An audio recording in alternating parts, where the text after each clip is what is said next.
Durante 27 anos, Melinda Gates esteve ao lado de um dos homens mais ricos do mundo.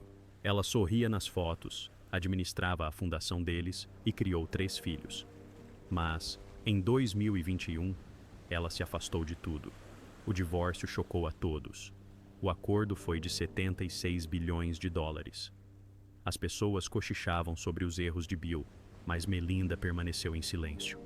Então, em 2025, aos 61 anos, ela finalmente se pronunciou.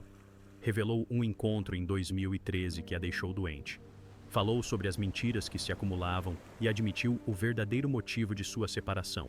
O que ela disse mudou tudo o que as pessoas pensavam saber. Melinda Anne French nasceu em 15 de agosto de 1964, em Dallas, e sua infância se desenrolou em uma casa onde disciplina e curiosidade conviviam. Ela era a segunda de 4 filhos, e seu pai trabalhava como engenheiro aeroespacial, tendo ajudado a enviar americanos à Lua durante os anos do programa Apollo. Sua mãe era dona de casa e moldava o ritmo da família com rotinas, valores e expectativas que transmitiam segurança e aconchego. Seu bairro era confortável, sem extravagâncias, e seu pai sabia que criar 4 filhos significava planejar com antecedência. Assim, no final da década de 1970, ele iniciou um negócio de aluguel de imóveis para garantir que todos pudessem ir para a faculdade. Isso se transformou em um esforço familiar e Melinda se viu com um pincel na mão aos 10 anos de idade. Os fins de semana significavam pintar paredes, esfregar pisos e aprender pequenos reparos. Logo, ela começou a perceber como a responsabilidade parecia mais leve quando todos compartilhavam o trabalho. E essa lição ficou gravada em sua memória. À medida que o negócio crescia, as tarefas também aumentavam. Aos 12 anos, ela já fazia contabilidade básica, equilibrando números que a maioria das crianças da sua idade nunca tinha visto. A ideia de trabalhar por algo maior do que ela mesma tornou-se familiar. Cada apartamento que ela ajudava a limpar significava economia na mensalidade da faculdade. Cada registro que ela administrava mostrava como um planejamento cuidadoso criava oportunidades. Esses primeiros anos moldaram seu senso de disciplina sem que ninguém precisasse lhe dar sermões. Ela entendeu a independência muito antes de entender a própria palavra. E essa base continuou a se fortalecer à medida que ela entrava na adolescência. Por volta dessa mesma época, algo inesperado apareceu em casa. Seu pai trouxe para casa um computador Apple II, lançado em 1977. E isso abriu uma porta que ela nem sabia que existia. Aos 14 anos, ela começou a usá-lo para controlar registros de aluguel, e o cursor, piscando lentamente, a cativou. Ela aprendeu sozinha o básico, digitando comandos repetidamente até que programas simples respondessem às suas ideias. Pouquíssimas garotas se envolviam com programação naquela época, mas ela achou reconfortante. A máquina não se importava com idade ou gênero. Ela se importava apenas com a lógica. Ela adorava isso. Horas se passavam enquanto ela escrevia pequenos scripts que resolviam problemas simples no ramo de locação. Ela começou a sentir que a tecnologia poderia ajudar a dar sentido ao mundo, e esse sentimento permaneceu com ela. Sua curiosidade cresceu ainda mais quando ingressou na Ursuline Academy em 1978. A escola desafiava todos os alunos, e Melinda gostava dessa pressão. Ela se dedicava muito em todas as matérias, especialmente matemática e ciências, e os professores notavam sua seriedade. A Ursuline foi uma das primeiras escolas do Texas a introduzir computadores nas salas de aula, e essa decisão mudou seu caminho. Ela achava as aulas de ciência da computação empolgantes e intimidantes ao mesmo tempo, e cada projeto a impulsionava ainda mais para dentro da área que ela já amava. Quando se formou em 1982 como oradora da turma, ela levava consigo não apenas as melhores notas, mas também uma firme convicção de que a tecnologia poderia moldar o futuro. Sua experiência lá deixou algo claro para ela. Ela queria fazer parte desse futuro. Pouco tempo depois, conseguiu seu primeiro emprego remunerado, dando aulas particulares de matemática e programação para alunos mais jovens. Era o início da década de 1980 e pouquíssimas garotas ensinavam programação. Mesmo assim, ela se colocava diante de alunos com dificuldades e explicava linhas de código básico por $5 a hora. Era um bom dinheiro para uma adolescente, mas, mais importante, ela descobriu o quanto gostava de ajudar os outros a entender coisas difíceis. Ela percebeu como o ensino aguçou seu próprio raciocínio e a confiança que ganhou com essas aulas permaneceu com ela. Quando chegou à Universidade Duke em 1982, todas aquelas lições iniciais a acompanharam. Ela entrou em salas de aula onde muitas vezes era uma das poucas mulheres estudando ciência da computação e a energia era diferente. Os alunos do sexo masculino gritavam as respostas sem hesitar, e ela sentiu a mudança instantaneamente. Sua experiência no ensino médio tinha sido encorajadora e equilibrada, mas esse ambiente às vezes parecia opressor. Em uma de suas primeiras aulas de ciência da computação, o professor usou uma linguagem de programação que ela nunca tinha visto antes. Aquele momento a fez duvidar de si mesma, mas a dúvida não durou. Ela perseverou, estudou mais, aprendeu mais rápido.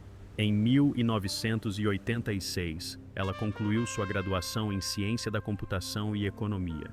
E em 1987, com apenas 23 anos, já tinha seu MBA. Ela trilhou seu caminho durante esses anos com determinação, atuando posteriormente como membro do Conselho Administrativo da Universidade Duke de 1996 a 2003. Esses 5 anos em Duke a ensinaram a competir, a se adaptar e a confiar em sua própria capacidade intelectual. Seus estágios também fortaleceram sua trajetória. Ela passou 2 verões na IBM, aprendendo como grandes equipes trabalhavam e como o software era desenvolvido, peça por peça. O trabalho era exigente, mas ela absorveu tudo o que pôde. Esses estágios proporcionaram a ela experiência técnica real em uma época em que as mulheres raramente ocupavam tais cargos. Ela aprendeu ferramentas multimídia, estratégias de programação e a importância do trabalho em equipe. Morando em alojamentos estudantis com orçamento limitado durante aqueles verões, ela se viu imaginando aonde esse mundo da tecnologia poderia levá-la. Ela se tornou mais perspicaz, mais confiante e mais curiosa sobre o futuro que desejava. Então, chegou a uma encruzilhada. Após seu segundo estágio na IBM, ela recebeu uma oferta de emprego. Parecia a escolha mais segura. A empresa era enorme. A trajetória de carreira parecia estável. Mas, durante a entrevista final, o gerente de contratação fez algo inusitado. Ele sugeriu que ela considerasse a Microsoft, que ainda era uma empresa menor, mas com grandes ambições. O conselho a surpreendeu e até a assustou um pouco. Recomeçar em Seattle não parecia simples. Mesmo assim, ela o ouviu. Queria crescimento, não conforto. Então, em 1987, recusou a IBM e aceitou a proposta da Microsoft. Olhando para trás, ela disse que essa foi a decisão que mudou tudo.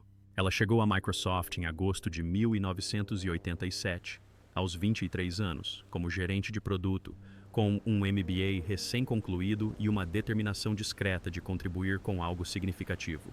Seu trabalho inicial girou em torno de produtos multimídia, que ainda eram um território novo na tecnologia.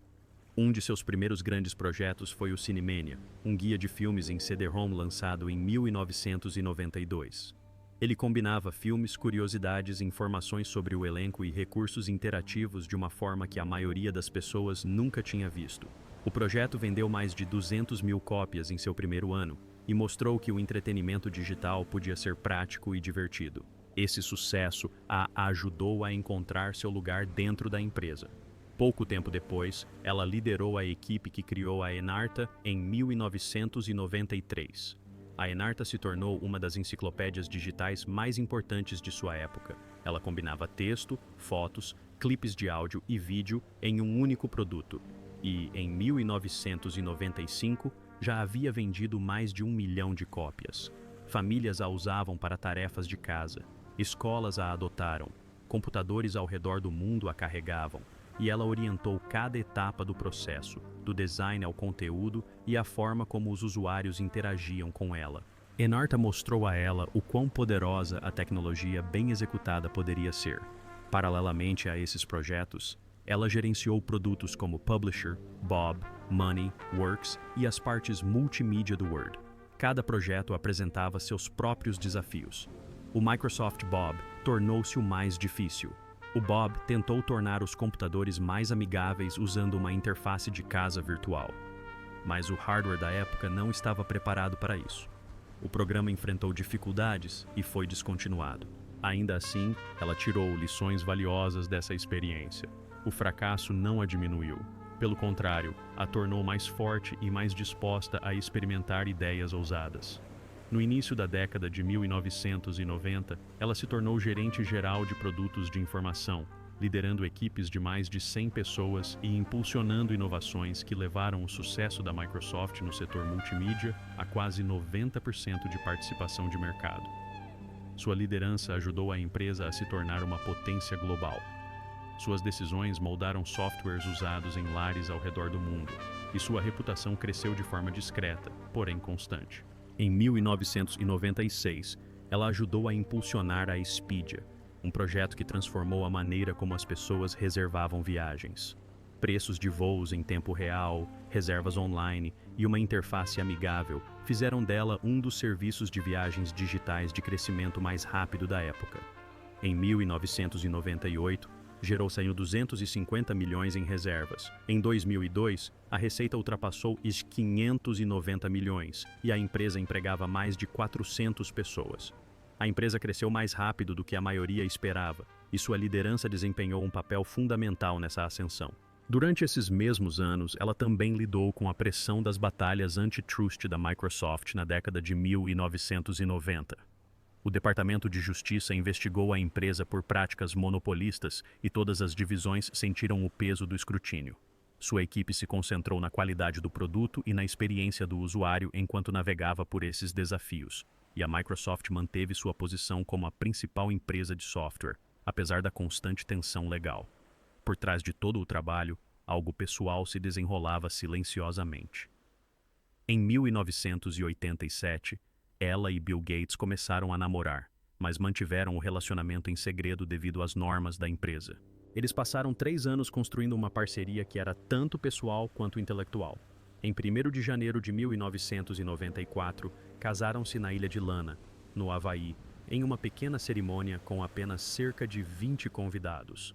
Ela entrou nesse casamento com um claro senso de igualdade. Negociou um sólido acordo pré-nupcial que garantia que ela seria uma parceira em pé de igualdade. E a confiança discreta por trás dessa escolha revelava a mesma independência que ela carregava desde a infância. Melinda French entrou na Microsoft em 1987 como uma jovem gerente de produto que amava resolver problemas mais do que ser notada. Ela começou em projetos pequenos e rapidamente passou para projetos maiores, como o Microsoft Bob, o Enarta e o Word. Em 1994, ela liderava um enorme grupo como gerente geral de produtos de informação, comandando mais de 1.700 pessoas e moldando o lado voltado para o consumidor da Microsoft, usado por milhões de famílias em casa. Nesse mesmo período, ela se casou com Bill Gates, que já era famoso como CEO da Microsoft. No entanto, dentro da empresa, ela manteve seu crachá, seu escritório e sua carga de trabalho. Pessoas que trabalharam com ela dizem que suas promoções foram conquistadas em ambientes onde ninguém se importava com seu sobrenome, apenas se o produto fosse entregue e o trabalho fosse feito. Ela permaneceu sob essa pressão intensa durante sua primeira gravidez, ainda liderando equipes e produtos enquanto sua vida pessoal mudava. Em 1996, aos 32 anos, ela se encontrava numa encruzilhada. Ela poderia continuar subindo na hierarquia de uma das empresas mais competitivas do mundo, ou poderia se afastar e criar seus filhos. Ela optou por sair. Essa decisão encerrou um capítulo de 9 anos no qual ela ajudou a moldar a cultura da Microsoft voltada para o consumidor e abriu um capítulo muito diferente, que a afastaria gradualmente da vida corporativa e a levaria para a filantropia. Pouco antes de partir, ela ajudou a concretizar um último grande projeto. Em 1996, Melinda desempenhou um papel fundamental na transformação da Expedia, de uma ideia interna em um negócio real. Richard Barton liderava a equipe do dia a dia no campus da Microsoft em Redmond, mas Melinda era uma das executivas que guiavam a estratégia, apoiando a ideia de que as pessoas um dia reservariam suas viagens online. A Microsoft investiu pesado na Expedia e, em 1999, a transformou em uma empresa pública independente para que pudesse operar de forma autônoma, recrutar talentos com opções de ações e crescer mais rapidamente. Anos depois, em 2025, o Expedia Group atingiria um valor de mercado de cerca de 19,39 bilhões, com receita de os 13,7 bilhões em 2024 e mais de os 110,9 bilhões em reservas brutas. O site de viagens, que começou como um projeto paralelo dentro da Microsoft, se tornou um gigante global, e as apostas iniciais de Melinda o ajudaram a superar rivais como o Travel Velocity. Mesmo com o sucesso, o ambiente na Microsoft nunca foi fácil. Mais tarde, Melinda descreveu a cultura da empresa como barulhenta, intensa e competitiva, de uma forma que frequentemente levava as mulheres ao limite. Em um determinado momento, no início de sua carreira, ela quase pediu demissão porque as reuniões pareciam mais discussões do que conversas. Ainda assim, seu estilo calmo e sua habilidade técnica a mantiveram em ascensão. Com o tempo, ela começou discretamente a orientar mulheres, recrutar talentos e a demonstrar uma forma de liderança mais suave e colaborativa em um ambiente que muitos funcionários consideravam tipicamente dominado por homens. Ela também presenciou, de perto, o comportamento de homens poderosos no trabalho, incluindo a atenção precoce que Bill dava a algumas funcionárias. Essa tensão a acompanhou por anos, enquanto ela tentava conciliar seus valores com o mundo em que vivia diariamente. Quando saiu da empresa, em 1996, suas opções de ações a haviam transformado em uma mulher muito rica. O preço das ações da Microsoft disparou e, mesmo antes da criação formal da fundação, Melinda já tinha os meios para viver como quisesse.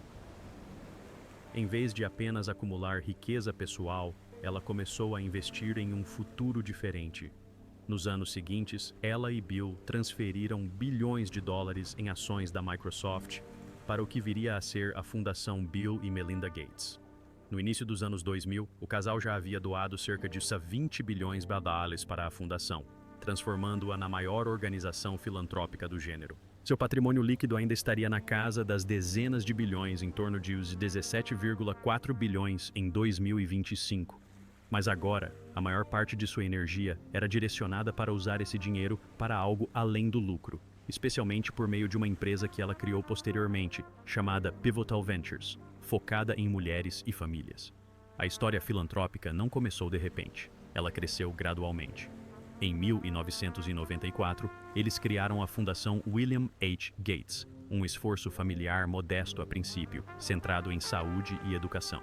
Existiam então a Fundação Biblioteca Gates e a Fundação de Aprendizagem Gates. Em agosto de 1999, eles fundiram todas essas fundações em uma única estrutura, que recebeu o nome de ambas. A Fundação Bill e Melinda Gates foi lançada com um patrimônio de cerca de 17 bilhões de dólares no final de 1999, a maior parte em ações da Microsoft. Em janeiro de 2000, Bill adicionou mais os 5 bilhões de dólares, elevando o patrimônio para aproximadamente os 22 bilhões. Com esse tamanho, a fundação tornou-se repentinamente grande o suficiente para reformular sistemas inteiros e não apenas financiar projetos isolados. Mesmo antes da maioria das pessoas estar online, Melinda já pensava em quem ficaria de fora. Em meados da década de 1990, ela e a Microsoft apoiaram uma iniciativa chamada Libraries Online. Entre 1995 e 1997, eles destinaram cerca de os 17 milhões em software e suporte para cerca de 200 bibliotecas, levando computadores e acesso à internet a espaços públicos onde qualquer pessoa pudesse entrar e aprender. Patty Stone Cipher, que mais tarde liderou a fundação, ajudou a administrar esse trabalho. Em 2000, mais de 10 mil bibliotecas nos Estados Unidos haviam recebido algum tipo de apoio. Para muitas famílias de baixa renda, estudantes e idosos, essas máquinas foram a primeira janela para o mundo digital. E esse impulso inicial ajudou a moldar a crença da fundação de que o acesso à tecnologia é uma espécie de infraestrutura básica. Com o início do novo século, a fundação ampliou seu foco. Ela financiou bolsas de estudo para estudantes de minorias e apoiou mudanças na educação no noroeste do Pacífico, concedendo mais de 100 milhões de dólares em doações somente em 1999. Uma doação fundamental foi um programa de bolsas de estudo de 10 milhões de dólares na Universidade de Washington em homenagem à mãe de Bill, Mary Gates. Esses valores eram pequenos em comparação com o que viria depois, mas já indicavam um padrão. Melinda acreditava na educação como uma alavanca, e a fundação investiu em novos modelos de ensino, treinamento para professores e experimentos com o objetivo de melhorar as escolas públicas para alunos que haviam ficado para trás. Então, a África a transformou. Em uma viagem no final da década de 1990, Melinda percorreu clínicas e vilarejos em países como Zâmbia e Tanzânia e viu o que as estatísticas não conseguiam explicar completamente. Famílias perdendo filhos para a malária e outras doenças evitáveis. Mães caminhando horas para obter cuidados básicos. Ela voltou convencida de que a saúde global precisava estar no centro de suas doações. Essa experiência impulsionou a fundação a financiar grandes campanhas de vacinação, programas de saúde materna e planejamento familiar, especialmente nos locais onde a mortalidade infantil era mais alta. Em 2000, eles já haviam comprometido centenas de milhões de dólares com esses esforços. E com o tempo, essas decisões salvariam milhões de vidas. Entre 2000 e 2015, a fundação se transformou em uma espécie de império. Começando com um aporte de US$ 5 bilhões em 1999 e mais de os 16 milhões em 2000, além de injeções posteriores de ações, especialmente a doação de os 30 bilhões de Warren Buffett em 2006. O patrimônio ultrapassou os 50 bilhões em 2015. A fundação investiu cerca de os 53,8 bilhões em saúde global, educação e desenvolvimento nesse período. Melinda Coentos presidiu 5 divisões principais e ajudou a direcionar parcerias com governos e outros doadores. No mundo da filantropia, a forma como operavam, com métricas, relatórios e uma abordagem empresarial, estabeleceu novas expectativas em termos de escala e transparência. Um dos exemplos mais claros do seu impacto foi a luta contra a poliomielite. Trabalhando com a Iniciativa Global de Erradicação da Poliomielite, a fundação ajudou a vacinar mais de 100 milhões de crianças no Paquistão, na Índia e em outros países entre 2000 e 2015. No Paquistão, os casos anuais de poliomielite caíram mais de 90% entre 1994 e 2015, incluindo uma queda de 80% em um único ano, de 306 casos em 2014 para 54 em 2015. Na Índia, a poliomielite foi declarada erradicada em 2014. A fundação investiu centenas de milhões de dólares em vacinas, vigilância e trabalho de campo, levando vacinadores a áreas remotas e zonas de conflito. Para inúmeras famílias, isso significou filhos que jamais enfrentariam a paralisia causada por uma doença que antes parecia invencível. Melinda também priorizou a saúde da mulher nessa história. De 2009 a 2015, ela apoiou mais de US$ 1 bilhão em programas de contracepção na África e na Ásia. No Quênia, o uso de contraceptivos entre mulheres casadas subiu de cerca de 46% em 2009 para aproximadamente 58% em 2015, superando as metas do governo. Por meio da Iniciativa de Saúde Reprodutiva Urbana e projetos semelhantes, a fundação ajudou a expandir o acesso a métodos modernos em bairros pobres das cidades. Uma mudança que, segundo estimativas de pesquisadores, levou a cerca de 80 milhões de gravidezes não planejadas a menos e 111 mil mortes maternas a menos em toda a África. Ao mesmo tempo, Melinda se manifestou nos Estados Unidos sobre a licença familiar remunerada e políticas que facilitassem a permanência das mulheres no mercado de trabalho sem sacrificar sua saúde. Seu trabalho não passou despercebido. Em 2016, ela e Bill receberam a Medalha Presidencial da Liberdade do presidente Barack Obama, a mais alta honraria civil dos Estados Unidos, em reconhecimento aos cerca de os 36 bilhões em doações concedidas desde 2000. Quase na mesma época, a França a condecorou com a Legião de Honra por sua contribuição à saúde e ao desenvolvimento global. Em 2025, ela havia investido centenas de milhões de dólares em mais de 150 organizações, incluindo startups como a Papa, que conecta estudantes universitários a idosos que precisam de apoio, e muitas iniciativas para mudar a forma como a economia valoriza o trabalho feminino. Sua ideia principal era simples: se mais mulheres controlassem mais recursos e poder, o mundo mudaria mais rapidamente. Enquanto seu trabalho público crescia, sua vida privada se tornava mais complexa. Em 2017, uma funcionária de uma loja de bicicletas parcialmente pertencente a uma empresa ligada à família Gates acusou Michael Larson, gestor financeiro de longa data de Bill, de assédio sexual. Inicialmente, Bill tentou resolver a questão discretamente, mas Melinda insistiu em uma investigação externa conduzida por um escritório de advocacia independente. A mulher assinou um acordo e um termo de confidencialidade. Mesmo assim, Melinda não ficou satisfeita. Ela pressionou por uma análise mais aprofundada da cultura da Cascade Investments, a empresa secreta que administrava a fortuna de Bill. Larson negou qualquer irregularidade, mas o episódio aumentou a tensão em um casamento já fragilizado e marcou uma mudança na forma como Melinda lidava com os problemas. Em vez de absorvê-los silenciosamente, ela exigiu responsabilidade pública. Então, em 2019, o próprio conselho da Microsoft começou a investigar Bill. Uma engenheira alegou ter tido um longo relacionamento com ele, que começou em 2000, quando ele ainda era presidente do conselho. O conselho contratou advogados externos e a Microsoft confirmou posteriormente que Bill havia buscado um relacionamento com a funcionária. Embora Bill tenha afirmado que deixou o conselho em março de 2020 para se dedicar à filantropia, pessoas próximas à situação disseram que a investigação teve um papel fundamental nessa decisão. A história veio à tona no auge do movimento Me Too e abalou a imagem pública do engenheiro cuidadoso e disciplinado. Também intensificou a tempestade emocional na vida de Melinda, onde trabalho, casamento e reputação sempre estiveram intimamente ligados. Outra fonte de sofrimento foi a ligação de Bill com Jeffrey Epstein. Em setembro de 2013, Melinda acompanhou Bill até a casa de Epstein em Nova York. No mesmo dia, eles receberam um prêmio por serviços prestados à comunidade no Hotel Pierre. Mais tarde, ela disse que a visita a fez se sentir mal. Ela descreveu Epstein como a personificação do mal e se arrependeu de ter entrado naquela casa. Quando soube que Bill continuou se encontrando com Epstein depois disso, ficou furiosa e disse a ele claramente que aquele relacionamento era um ponto sensível. Bill admitiria mais tarde que se encontrar com Epstein foi um grande erro.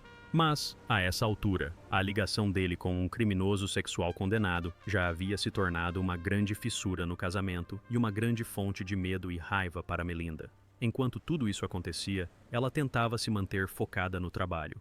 Em abril de 2019, publicou o livro Moment of Lift, Momento de Elevação, que contava histórias de suas viagens e defendia veementemente o empoderamento feminino como a maneira mais rápida de elevar famílias e sociedades. À primeira vista, o livro parecia um apelo confiante pela igualdade.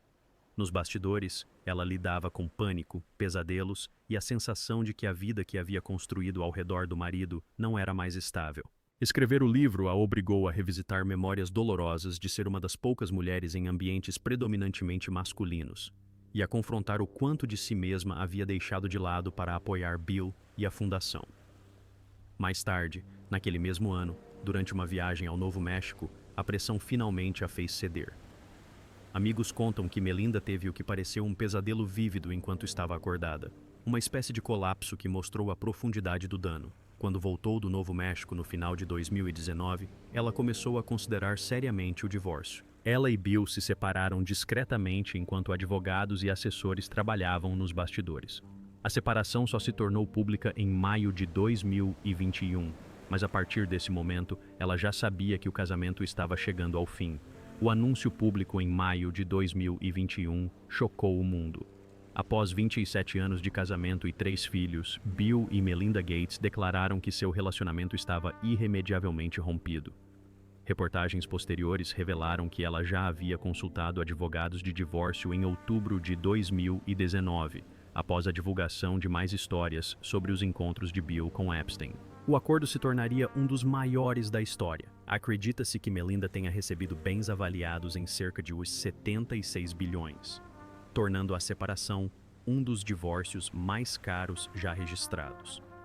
Em agosto de 2021, o divórcio foi finalizado. Logo depois, Melinda prometeu doar os 1 bilhão ao longo de 2 anos para a saúde e o empoderamento feminino, sinalizando que usaria sua independência e riqueza para se empenhar ainda mais pelas causas que defendia. Em entrevistas, Melinda começou a falar mais abertamente sobre o custo emocional de seu casamento.